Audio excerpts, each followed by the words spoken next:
કેફ અને મોક્ષ. માનસિક બોજો એ કેફ છે. જેટલો કેફ ઓછો એટલો વહેલો મોક્ષ થાય. કેફીનો મોક્ષ ક્યારે પણ ના થાય. હું કંઈક જાણું છું એ તો બહુ ભારે કેફ કહેવાય. ઊંઘમાંય તે કેફ રહે. મોક્ષ તો નિષ્કેફીનો થાય. કેફીનો ક્યારે પણ ના થાય.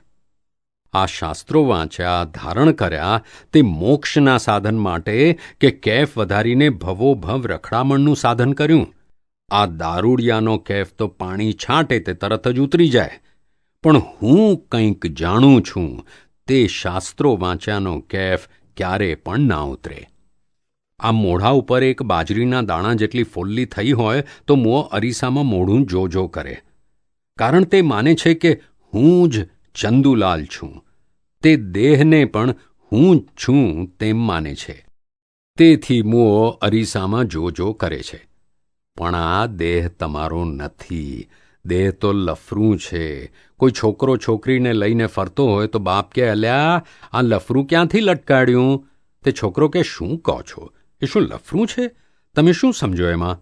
પણ થોડાક દિવસ પછી પેલી છોકરી જોડે મેળ ના ખાય કે પછી પેલી છોકરી હાથતાળી દઈને બીજા જોડે ફરતી હોય ત્યારે તેને સમજાય કે એ તો લફરું હતું.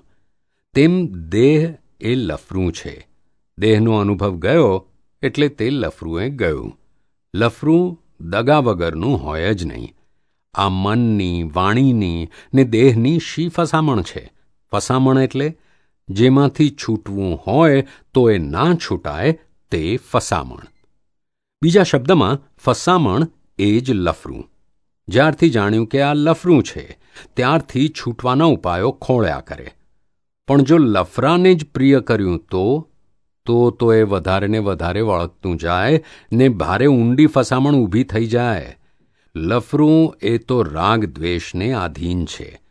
અમે રાગ દ્વેષ છોડાવીએ એટલે લફરું એની મેળે છૂટતું જાય. તેને કંઈ મારીને કાઢવાનું છે? ના, વિતરાગતાથી કાઢવાનું, અહિંસાથી કાઢવાનું.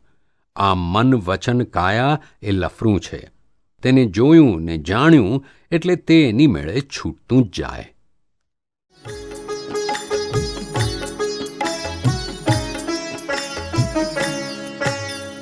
દાદા ભગવાનના અસીમ જય જયકાર હો. દાદા ભગવાનના અસીમ જય જયકાર હો. દાદા ભગવાનના અસીમ જય જયકાર હો. દાદા ભગવાનના અસીમ જય જયકાર હો. દાદા ભગવાનના અસીમ જય જયકાર હો.